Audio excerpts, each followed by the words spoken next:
Let me thank you all for joining the Darien Library tonight for this terrific event with Susanna Salk, Christopher Spitzmiller, and Ashley Whittaker. We'd like to thank the friends of the library who make these programs possible. I'd also like to thank our partner bookstore, Barrett Bookstore in Darien, Connecticut, where you'll find copies of their books. We'll take questions at the end of the program, so please type them into the Q&A box. Now let me give you a brief intro for Susanna Salk, who will moderate our program this evening. Susanna is the author of many design books. Her first was the unexpected hit, A Privileged Life Celebrating WASP Style by Asseline, which stemmed from her upbringing on the Boston's North Shore. Her next books, all with Rizzoli, celebrate finding tangible inspiration in design, from the best-selling Be Your Own Decorator to Room for Children's stylish spaces for sleep and play, followed by its sequel, Dream Rooms for Children, inspiring spaces for sleep, study, and play. She's also the author of the popular series Dogs and Their Designers, and At Home in the English Countryside, Designers and Their Dogs. Susanna hosts the internationally watched At Home with video series via her Quintessence YouTube channel, logging over 1 million monthly views. Wow. Susanna visits the homes and gardens of top designers and style makers around the globe, along with her co-producer, Stacy Bucas, founder of the acclaimed Quintessence blog. At Home with Designers and Tastemakers by Rizzoli is Susanna's upcoming book, publishing early March, celebrating some of her most favorite visits from the video series with all original photography by Bucas. Let's welcome Suzanne, and she'll introduce us to our other guests. Thank you so much. I'm so happy to, I wish I was back with all of you in person, but this is the next best thing. And I'm here with two of my favorite people, Ashley and Christopher, and I've been lucky enough, Stacy and I have been lucky enough to do video visits with each of them. And you can find those visits on our Quintessence YouTube channel. And I highly recommend it because it's really like they both embody why we did this series, which is to give design a voice and make people feel like they were visiting with friends. And that's what it's like whenever I see the two of you. And even before we really knew each other, you have that way, each of you welcoming in a way. There's no velvet rope, there's no preciousness. You both have homes that are just beyond beautiful and intimidating in the sense of how professional they are and how just right everything is, but it's never anything just so. It's put your feet up, have a chocolate chip cookie, preferably made by Christopher, laugh a lot, gossip, and learn. And I think after tonight, you will want to watch each video visit if you haven't already. And their books, forget about it. Forget about it. Like a year at Clove Brook Farm, I was just saying, Christopher, that I've had this for a long time on my coffee table. And every time I pick it up when I'm procrastinating, there's more recipes and gardening advice and beautiful images to look at. Ashley, in her debut book, I'm saying that because is there probably going to be another one? Well, we don't know. We'll see. What? Let's see if I make it through this one. Yeah, make it through this one. A Well-Loved House, correct? That's right. What is your subtitle? Because I love the subtitle. Creating homes of color, comfort, and joy. And yes, that was our goal, with every project, joyful. And I very much feel that about you. And I want to say the reason why it's so fun being with the two of you is if people don't know it already, and you can instantly see this by watching your video, Ashley, because Christopher makes a very important cameo in it with bearing chocolate chip cookies and a bill or two that you owe him as a joke. More than two. More than two. Exactly. There's always a bill. Susanna, you know what they say? Nothing's free. Nothing's free, and his friendship is always an invoice. His cookies and his friendship is not free. Are not exactly. Free. But when I started business, there was a saying that I may be too proud to beg, but I'm not too proud to invoice. So. I love that. I'm stealing that immediately. That's good. I agree. What I want people to understand is you guys are really kind of neighbors, right? I mean, Christopher, you've been at Clove Brook Farm for a while, and Ashley's really an interloper in the neighborhood, right? Wouldn't you say? Good point. You're exactly right. You built We a call house. it Millbrook neighbors. Anyone under 15 minutes is your neighbor. Is your neighbor. Because we've got big distances to travel. So Chris and I think, are we 12 minutes apart, Chris? We We're found some 12 minutes background. apart. You're probably faster than me. I'm probably 14 minutes in my way I drive. But we're more like siblings than we are like friends. You know, Ashley can finish my sentences, and we know each other's sick sense of humor and can make each other squeal with laughter over the most innate things out there that, you know, most people would probably roll their eyes at and be like, what are they up to? You know. Well, you also share a love for holidays and traditions. Follow both of them on Instagram for sure, everyone, if you don't already. Christopher, you have your own Instagram handle, and Clove Brook Farm has its own life, a daily life on Instagram. Ashley also has a wonderful Instagram, but Ashley really slays it on the Insta stories. That's when her humor comes out. And I often get jealous when she's doing gingerbread houses on the holidays with Christopher. I don't know if he's coming to her house or she's going there, but a lot of fun is happening between them. And Just so you know, we never do it at Chris's house. It's way too much of a mess. It is a hot mess. Would you say that, Chris? Wait, Totally. it's not Christopher's house. His house is not a hot mess. No, the gingerbread party is a mess. It's There's, great. there's royal frosting everywhere. It's in our hair. It's on our clothes. There's candy. You know, it's a lot. It's a lot. What I wanted to ask you guys, because Ashley built her house from scratch, Christopher is always in a constant form of improvement and renovation and additions to the farm, such as that you cannot believe. And so you tackled your worlds. I really say that they're your worlds, because when you go to either of your places, it feels like you're entering a special world. Can you say one thing about the other's house that maybe you couldn't do, or that inspires you? Like, Ashley did this, and I sort of, because I think decorating is all about not just having a mentor from our past, but we really learn from each other all the time. All she does is copy me. All she does. That's all she does. I've heard that. I've heard that. It's like Mario Bada in Sister Parish. Sister Parish one time said, if you open up that commode over there, you're going to find some of my underwear. And there he's copied me so much. So we had to cut out a good hour of footage from Ashley's house because it was identical to the Clove Brook Farm. And No, the we were problem like, with oh Chris my is- gosh, look at, she did the dog paintings on the yellow. Does he know that she had private floors that we had to cut? I'm just kidding. But No, Chris tells me what to do. I'll say, what do you think about this? What do you think about that? And he'll say, oh, that's horrible. Do not do that. And I'll say, you know what? I like it. I'm doing it. And then it goes up and I say, okay, I hate it. And he goes, I told you so. really, Listen. It's a thing. It is absolutely a thing. He tells me what to do. I totally ignore him. Then I come crying to him saying, I don't like it. okay, well, it's ironic "What do you because do?" Ashley, you're technically the professional interior designer. Let's be real and honest here. Technically.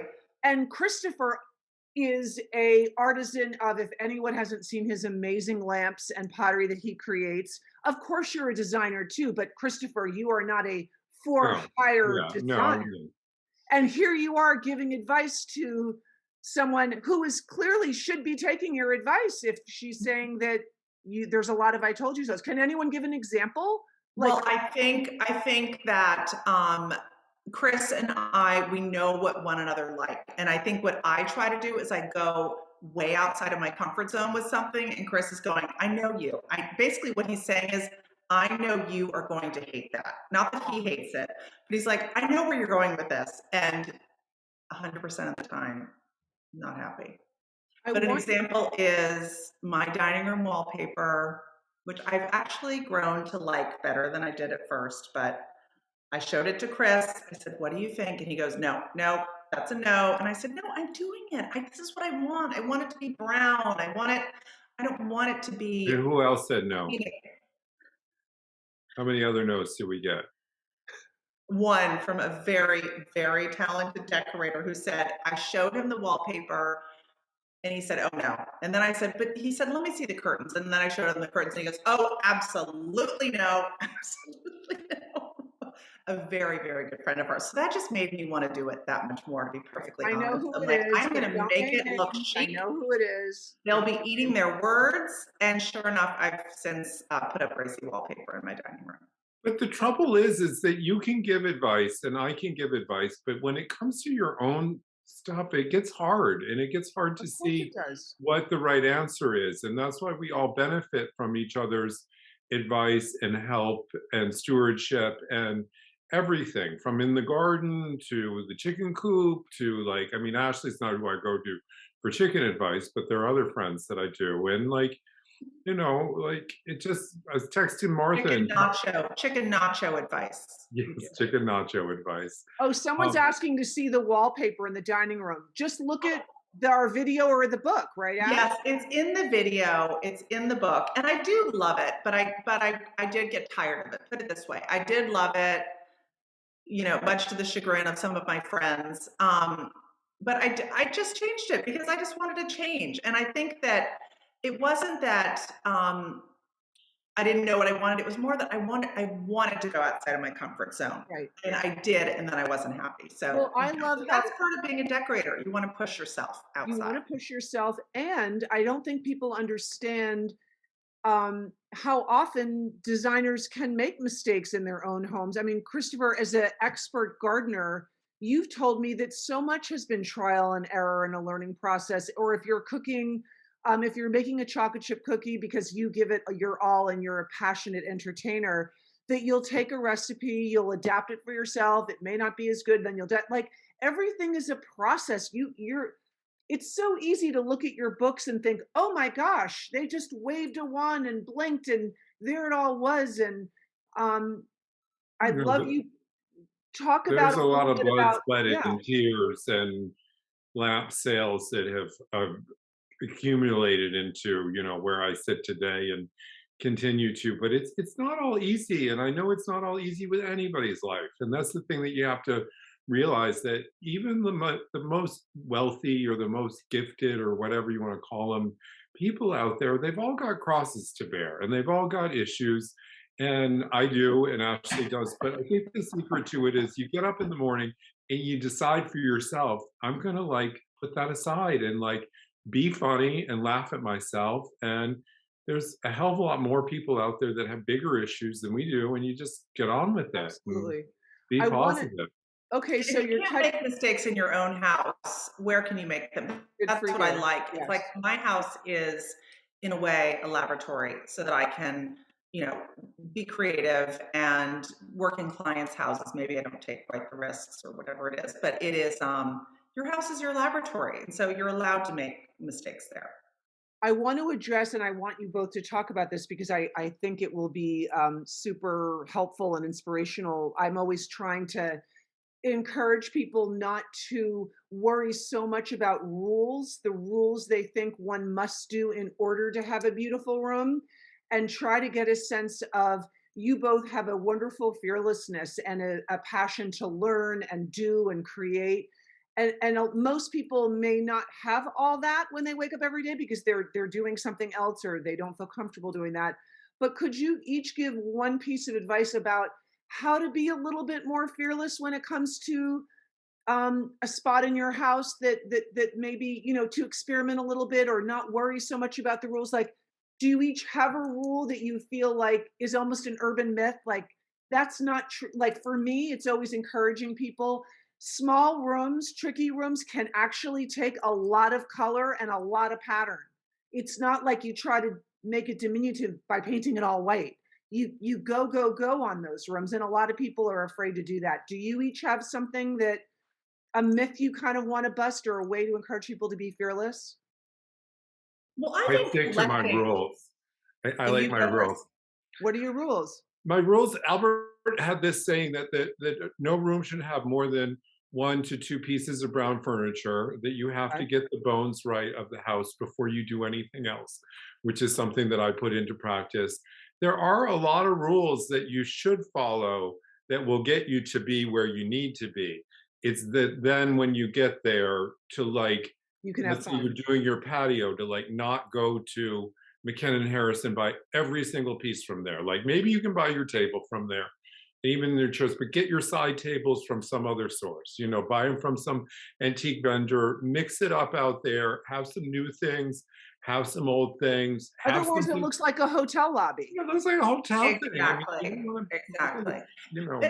I was saying that one of the fun ways is to break rules is by collecting. Going to the auction houses, Chris and I go up to Hudson all the time. We're always out and about looking for just fun things. I don't know where it's going to go. He doesn't know where it's going to go. We buy it, we bring it home. It might not fit where we were thinking at first, but it moves up to a third floor bedroom. It goes down to in the family room or library.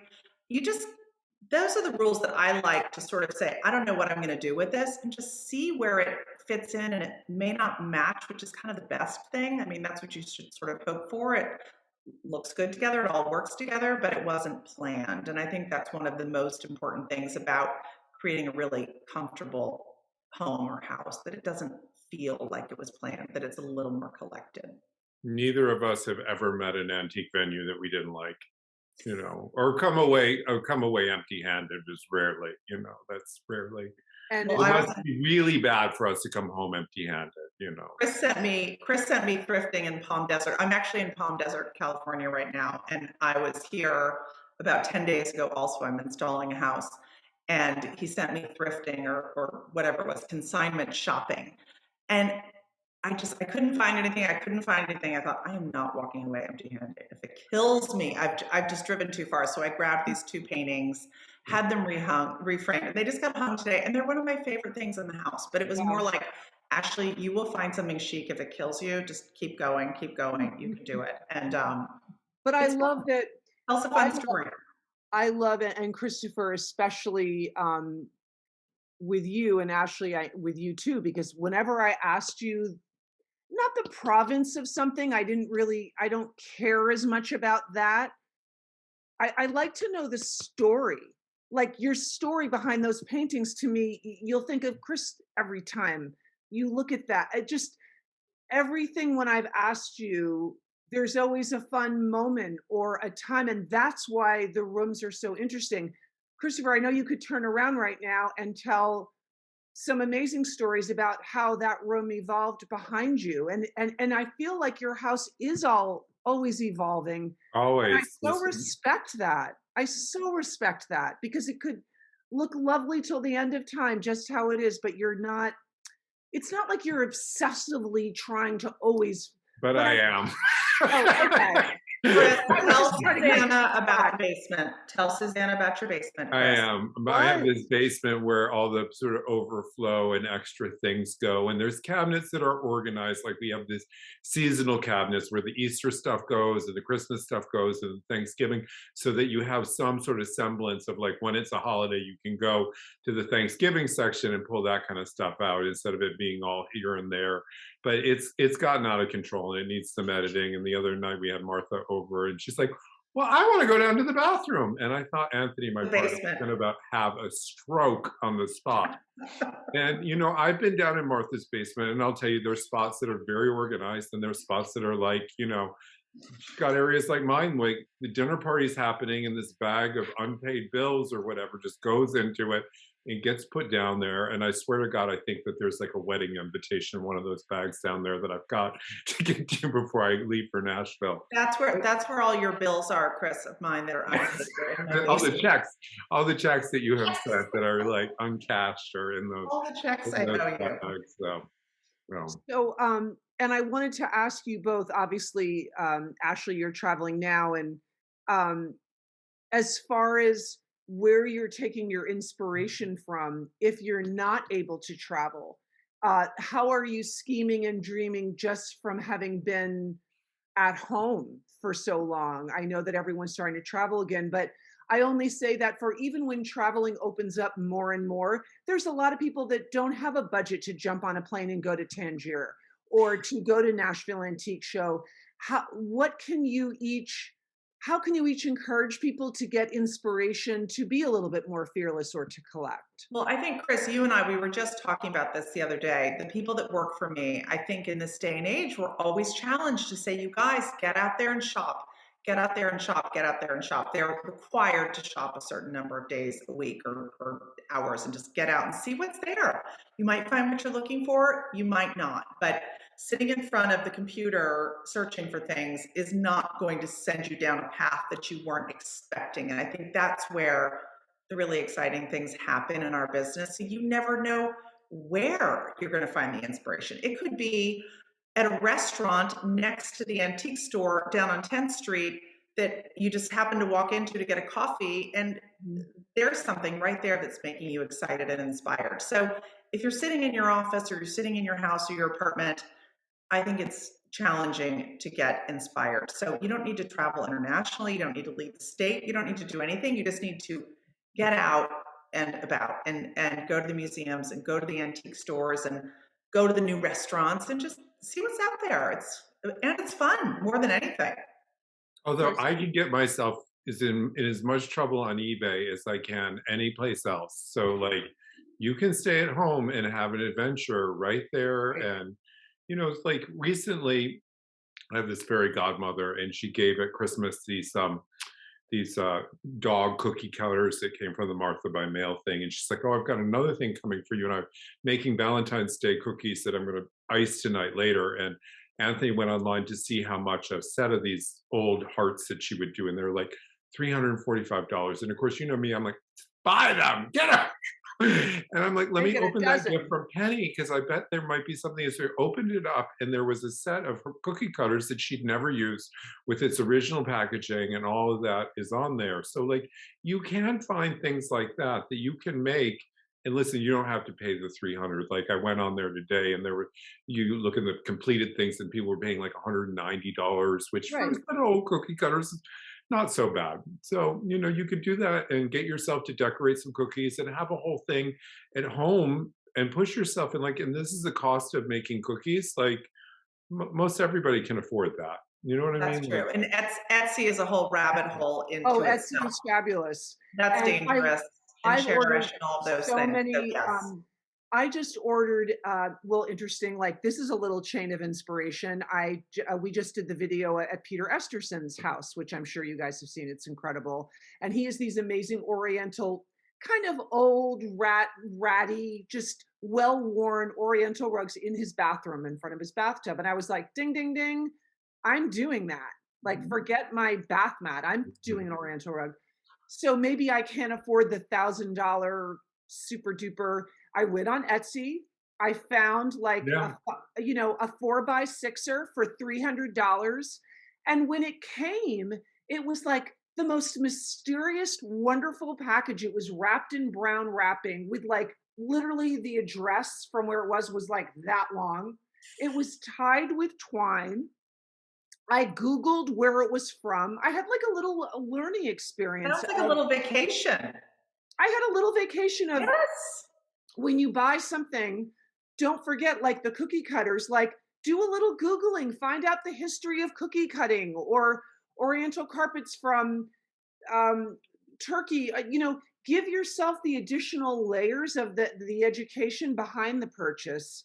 And we have the luxury of doing that now, so why not? So and I think that's one of the most important things about when I say get out and about an antique shop is going into the antique stores and listening to the dealers, because they're a wealth of information and they're dying to talk. Honestly, they love to tell you the provenance, the history, what it is, where it came from, everything. And that is just such an incredible learning curve, is when you have the time just to talk to dealers at shows, at antique stores. We have a wonderful friend in New York City, Angus Wilkie, who owns Cove Landing. And I just love going in and asking, what's this? What's this? What's this? Yes, because you're it's right. a real That's history lesson. Wonderful. I wanted to ask you guys also about, is there anything recently, any exciting project with, Ashley, I know you're kind of done for now because you had the huge push to finish your house to completion, but this I'm sure applies to you too. You might be finishing up something. Chris, tell us about something new and exciting that you're working on with your house and its challenges and delights. And Ashley, I'd love to hear something from you too, maybe something that wasn't quite finished. Whichever one of you wants to go first. I'm sure you can finish each other's sentence about the other thing. I can tell you Chris's. Okay, tell Chris's. Go ahead. What's he working I'm on? gonna let him tell you, but he's gonna tell you about his barn. Go ahead, Chris. Okay. So I had this looming cow barn that was just vast, and the ceiling was falling in when I got it, and there were big holes in it. And I had so many other things to tend to here. I had a house to get under control, and kitchens and bathrooms and sofas to buy, and like lots and lots of it. Did 6 years of serious renovation before I even started to decorate. And then I built some gardens, and I put in a pool, and now I've finally gotten around to dealing with this barn, and it's this vast thing. And I was going to let it all cave in because I thought we needed a barn that was in better shape. I didn't need as big of a footprint, but I've grown into it. And so we're putting this thing all back together and using some of the cinder block parts and putting some of it on and finding old windows and finding doors.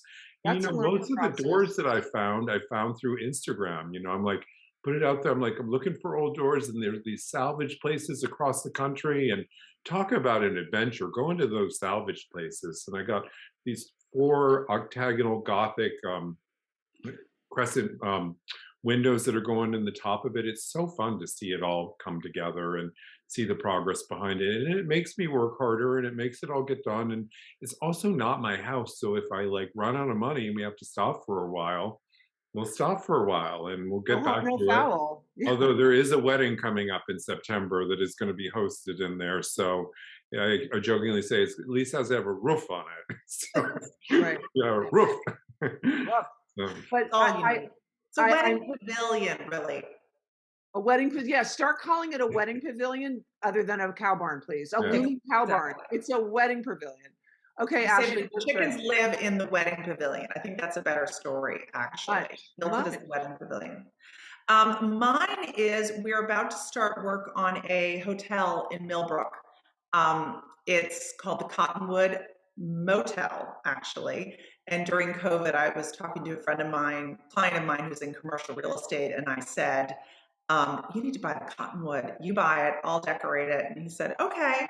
And next thing you know, he bought this motel, and it is right out of Schitt's Creek for now. I think it's going to be a little bit more extensive renovation, rebuild than maybe I was initially thinking about, but I'm super excited about that. And I think it'd be nice to have Millbrook have a wonderful place to come and stay as a destination. People love coming up, and there isn't we love really having a friends place now. That's one of those things where as soon as you do it, everyone's going to be like, how did we live without this? This made so much sense. Why wasn't this done like 10 years ago?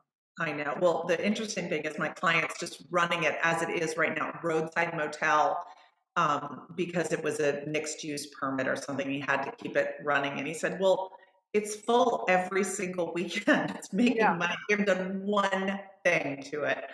So just sort of funny, like the demand is definitely there. It'll be fun. I am going to turn the Q&A part of this evening back to the library because I have to jump. I love you guys. It's so fun. Good to see you. Great to see Can't you, wait for your book. We're Santa. so I excited love for seeing it. you. I love your energy and your friendship and your creativity, and everyone watch their videos, visits, because it's a way to spend time with them even more. Thank you, Susanna. Thank you. Bye. All right, everyone. Well, we can keep going for a little bit. I wanted Christopher to talk a little bit about your lamp business and your ceramics, because I'm not sure everyone's familiar with those. They should be ashamed of themselves if they didn't. No, I'm a ceramicist. As a kid, I made pots and I fell in love with it. And I had this moment where I told my mom that I wanted to be a ceramic major, and she pulled the car over to the side of the road and said to me very parentally nicely, I think you need to find something to do that's a little more lucrative. And I persisted in it and loved the idea of making something that enhanced people's lives. And I thought back then it would probably be dishes. And I graduated and lived in Washington, D.C., and I started my business. And I did dishes in the beginning and had a show, and then Meacock's Gardens opened up and I went out there and I was artist in residence, and all the dishes I made that summer broke like immediately or shortly after. But this friend, Richard Keith Langham, ordered these first lamps from me, and I started to make them and made more. And Barbara Berry and Albert Hadley and all these people got on my bandwagon. And I started this business some 25 years ago when I went to pay for something in Colfax and Fowler, and somebody looked at my credit card and they looked up and they go, "Oh, it's the king of lamps." Like, I've made it. That's the thing. So I made lamps for the Clintons and for the George Oh, wow. Bushes and for the Obamas and the Trumps. So I have this pot of the president hashtag, and I'm sort of the one to go to if you want a really good lamp that you're going to love forever. Your lamps are all made in the US. From Yes, they're Millbrook? all made in the US. There are some that I license to Visual Comfort that are not made in the US, but everything that's done from our studio in New York is all made in the city. Yes. That's excellent. That's great. Ashley, let's see. We have a question about trends. Do you follow trends? Do you create trends? Do you care about them? Throw them out the window? Oh How my do you feel goodness. about them? That is such a it's an interesting question because people always ask me that. And I'm actually standing on one of the trends right now that I said I'm not doing it, I'm not doing it. And that's the cement tile craze that everyone's been doing for the last couple years. And I finally caved because I said it's good looking, it's economical, and it's super durable. So to me, that's the essence of something that doesn't stay a trend, the fact that it stands the test of time. And so that's an example of something that I'm like, I'm not doing it because I think it's going to look trendy in a couple of years. And I think it's really going to stand the test of time because of those three reasons. So then it becomes really not so much of a trend. How about your colors? Because you have so many strong colors in your book. Colors, well, I will say that I started this thing. I'm like, I like yellow now. I'm starting to like yellow now. And yellow has become very trendy. So I think your life, you just sort of see things, whether you see them in fashion or you see them in travel, and suddenly they become appealing to you. I think in some ways, those are things that are becoming on trend, whether or not you're aware of it at the time or not. And I'm also working with this client that I'm helping or doing her house in Palm Desert right now. She loves yellow. So it's been sort of fun for me because it wasn't my go-to. And now it's a huge go-to. But as that's happening, it's also becoming I think, quite trendy, but in a good way. Fun. Christopher, someone wanted to know how many people it takes to take care of your gardens. Not enough. Are they available? Are they not above cleaning a chicken coop, I hope. Just come on down. Just come on down. So Anthony and I do an enormous amount of it. We do most of the planting of the perennials and stuff, and he trims the hedges. We do like the apple trees together. There are two women that come for 6 hours once a week in the summer, and there are some guys who come on the weekend who clean out the chicken coops and do some of the heavier stuff. Like in the fall, we planted 18,000 bulbs here this year. Wow. And I didn't put all those 18,000 bulbs in. You need help for that, and Yeah. they help and they work hard. And I go to houses that have full-time gardeners, and I look around and I'm like, it's not much better than what we've got going on. And I think eventually hopefully we'll have some more people here helping. But it's not as many as you think it is. But Ashley will tell you, like, I get obsessed about it, and like she'll be sitting by the pool and I'll be like in there like tying up dahlias or weeding. Like it's hard for me to sit down. I like to like be engaged in something, so. Sounds good. What about your flower suppliers? Do you have any favorites?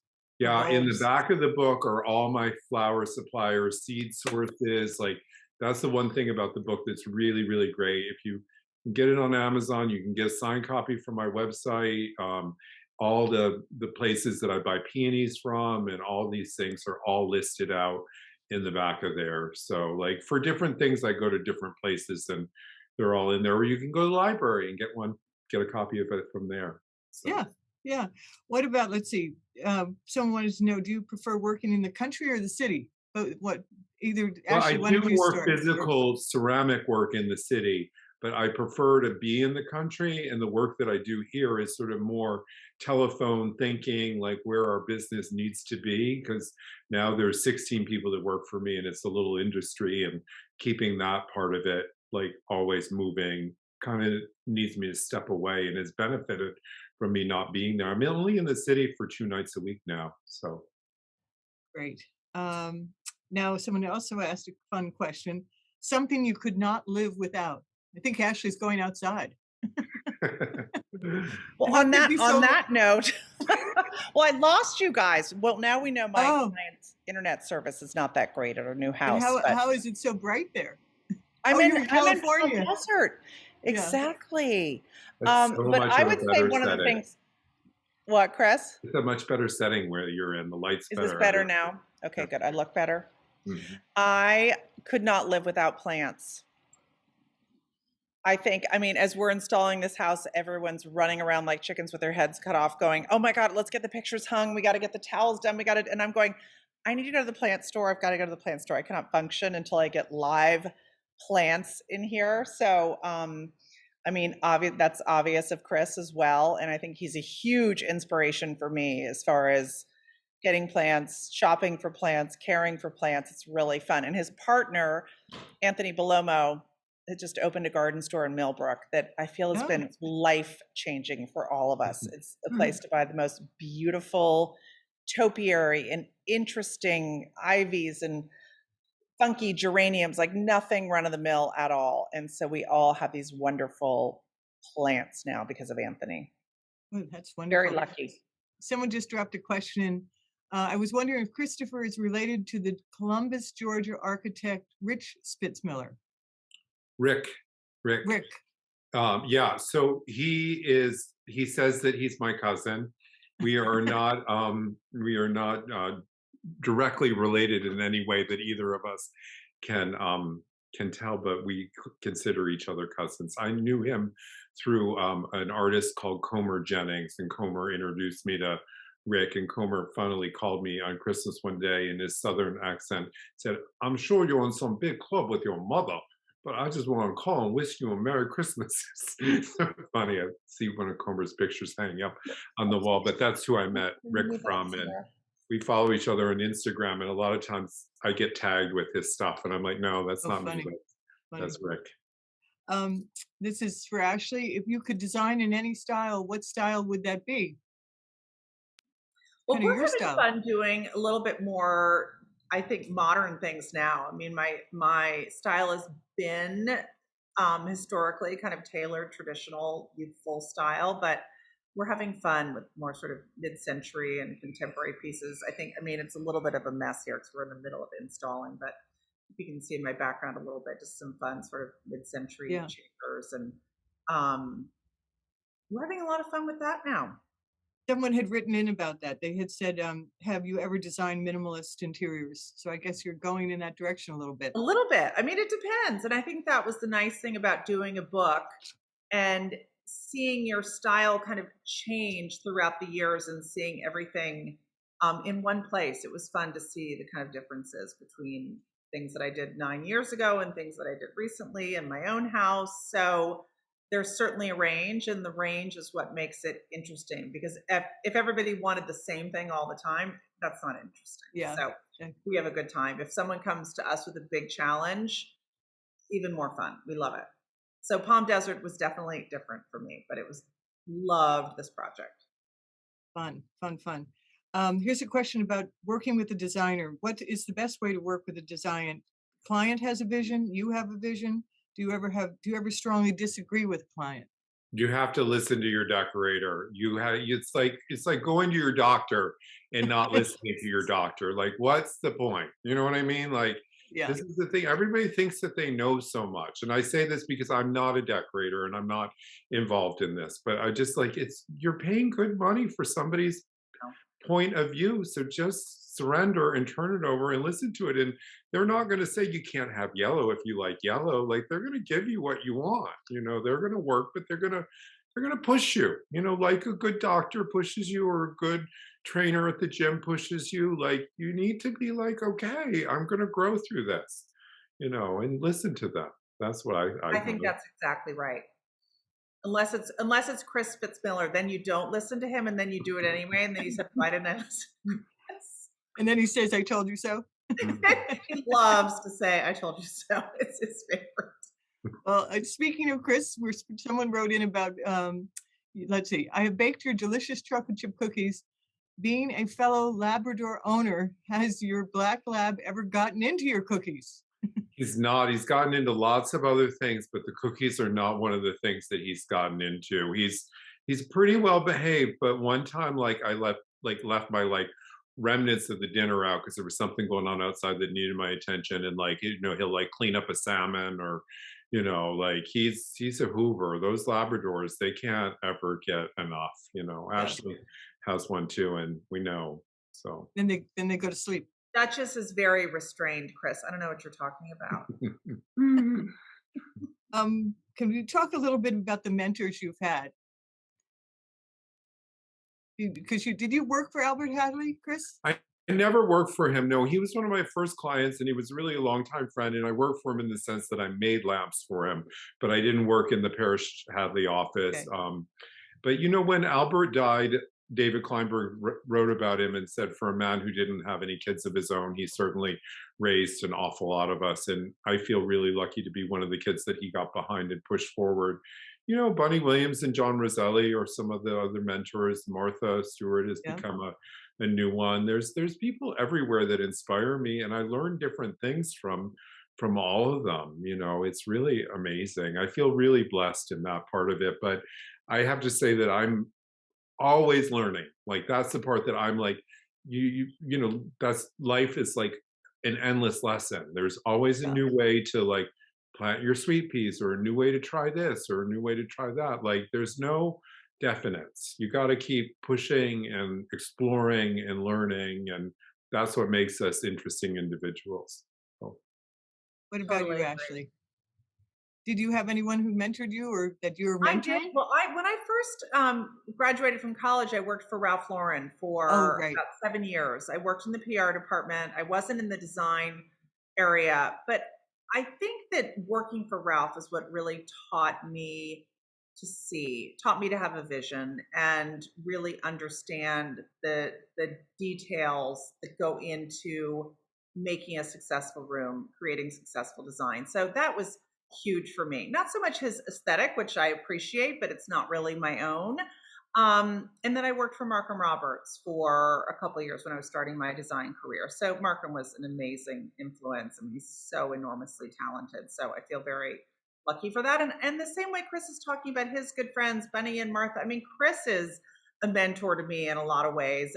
And Bunny Williams, I mean, going over to her house in Connecticut and just walking around with her for an hour, it's like a master class in design and gardening. I mean, I feel very lucky to live where I live, and we're close to Katie Ritter and Peter Penoyer and Gil Schaefer's up there. Just these wonderful friends with beautiful houses, and it's always learning, always sort of seeing through someone else's lens, and I love that about our friendships.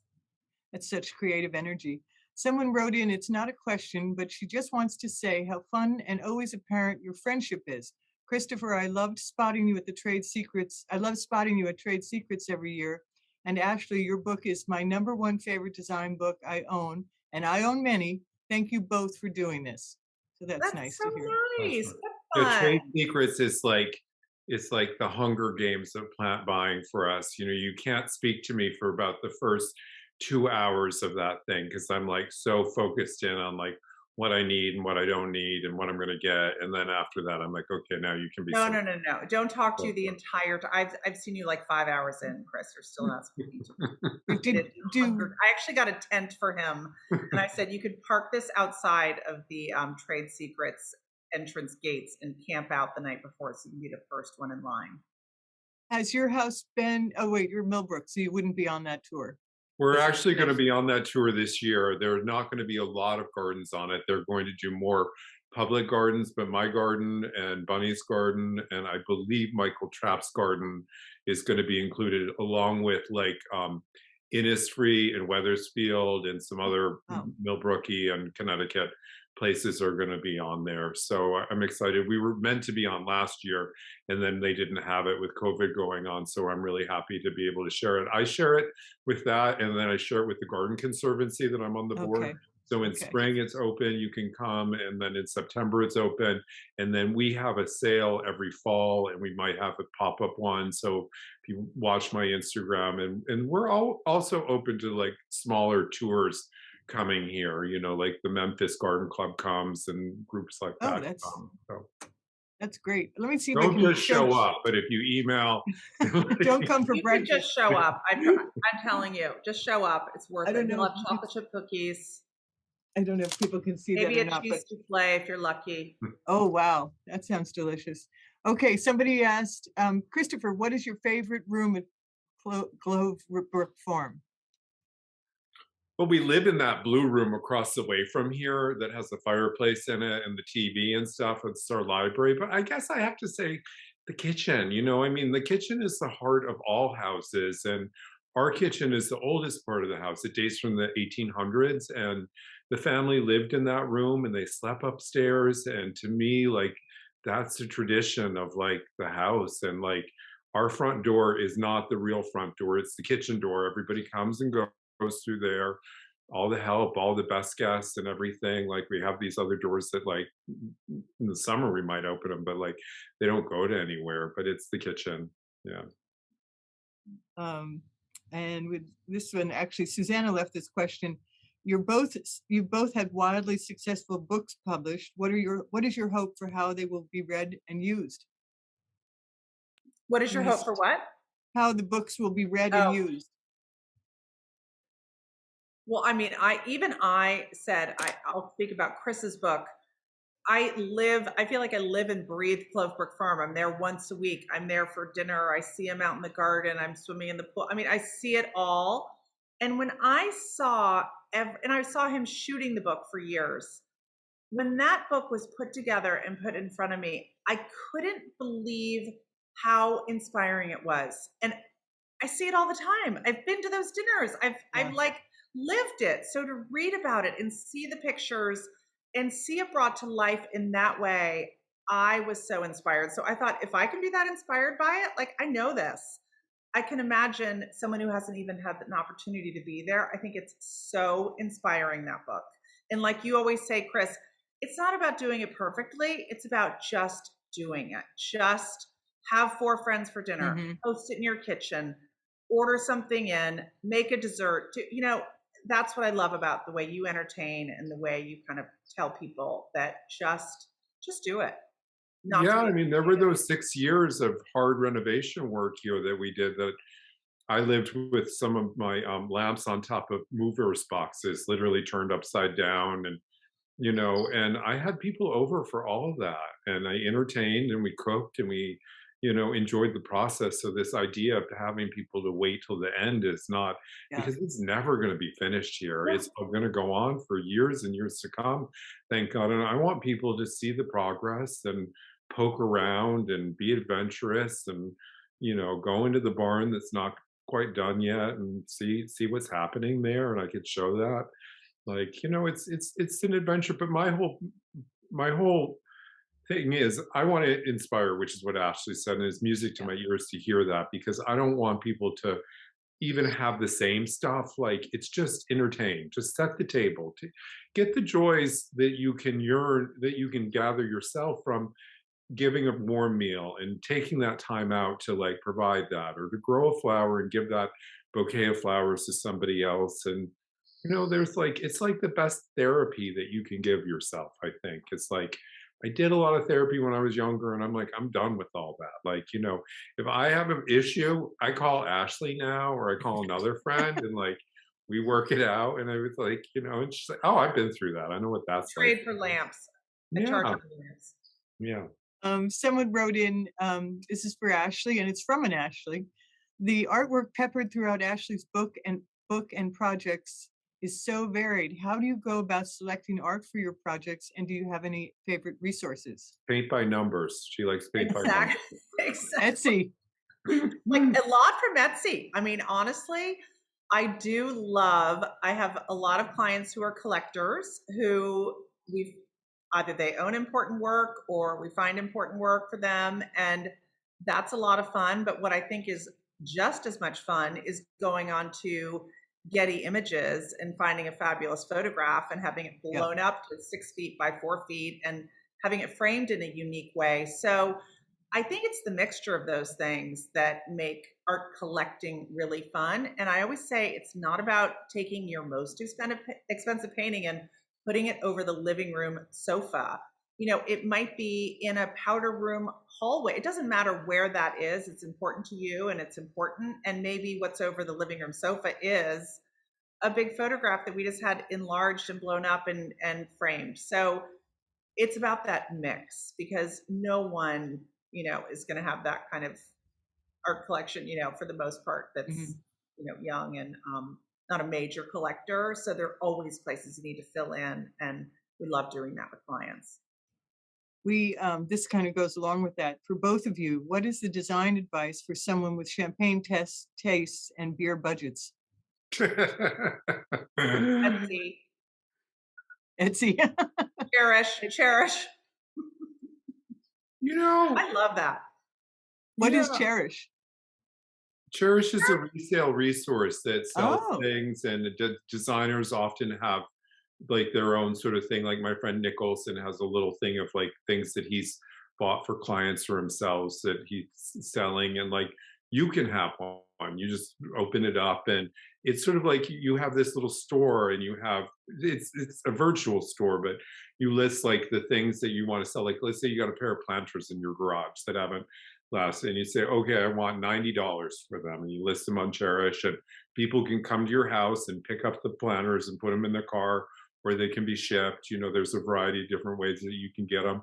You know, you can be chic without spending a ton of money. Like, and the auction houses, online auctions, restoration places, like you just be resourceful. Like, you know, just it all comes together. It's not about always spending a lot of money. It's things with style are out there and are not always expensive. So.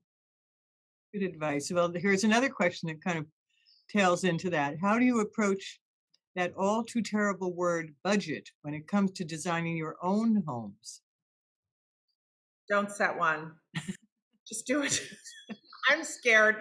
Someone in my office when I first started, they said, okay, now I laid out the budget. I said, I don't even want to know. This is going to be done piecemeal no matter what. So I don't really want to know what the bottom line is, because I'm not doing it all at once anyway. So it doesn't even matter. So when you're doing your own house, I don't know. I just kind of made it happen. And one thing I did is anything that I loved that was economical and I loved it, I waved it in early. Like, I know I love this rug and I know it's inexpensive, so I made that like the basis for design, or the painted floors that I did, like Chris's on his third floor, things like that I knew I wanted. I knew they were economical, so I made that part of the design process from the very beginning. I didn't wait until the end to say, okay, where do I need to save money now? Where do I save money up front? And then where can I, you know, find some really fabulous things along the way that I don't have to worry about? You can hear the birds I'm in California. of the school of thought of bite off more than you can chew and chew like hell. You know, just get yourself to do it. Like, there's nothing like these projects to get yourself to work harder, to make the money, to fuel it, and to get it all done. Like, you know, I know like that barn that I'm doing is I'm probably going to spend more than most people spend on their houses on it. And I'll have like about half of that money when I start the project. And through the course of doing it all, the other gets made and it all gets done. And, you know, it just happens. And like, if you would have told me that I was ever going to spend that much on a single project back when I bought Clove Brook Farm 16 years ago, I'd be like, no way. It's just not possible. Like, that's my point to not setting a budget. So you don't know. But you have to have some sort of limit. There are budgets, and we stick to them. Trust me, myself, I don't want to know. You have to have some sort of limit, and you have to have some comfortability with the whole thing of like, okay, I know the roof is going to be X, and, you know, get 3 different estimates and go with the middle one. That's what I usually do. Sounds good. I think we have a little bit more time. Here's a question that Susanna actually left for you. Tell us something about the other that may surprise us. Who wants to go first? Let's let Oh, Ashley go. I was going to say, Chris, this isn't, I don't know if it's going to be shocking. Chris loves fried food as much as I do. That's actually why we're such good friends. Yeah, so I was He's running. a great cook, but he loves a good fried seafood platter. Fried clam, especially. Yeah, bring it on Oh, anytime. What is the thing about Ashley? Well, that she's a candy hoarder, that, we do these candy houses and these bins of candy that she's been shopping at, like from like New Year's all the way through, from Bed Bath and Beyond and stuff. It's all like hoarded and it's put in these things. And we go over there to make these candy houses. And I tell people, like, careful what you eat. Like, I would not like only eat, like, sure, it's all fine. I mean, it's like so much sugar in it all. It's all like, but I'm like, that's one thing. 4 years old, 5 years old, 7 years old. This is another question. I think we have one more question probably. Someone wanted to know what your favorite houseplant is, flowering houseplant, Christopher, if you have one. Flowering, I would have to say like an orchid. There's a lot of Oh, yeah. green foliage in my vision here that I'm looking at, but on the mantle, there's some orchids. And then this time of year, we do a lot of forced bulbs. We have bulbs like there's like little dwarf iris are coming up, and I'm sort of over paper whites by now, but amaryllis are great.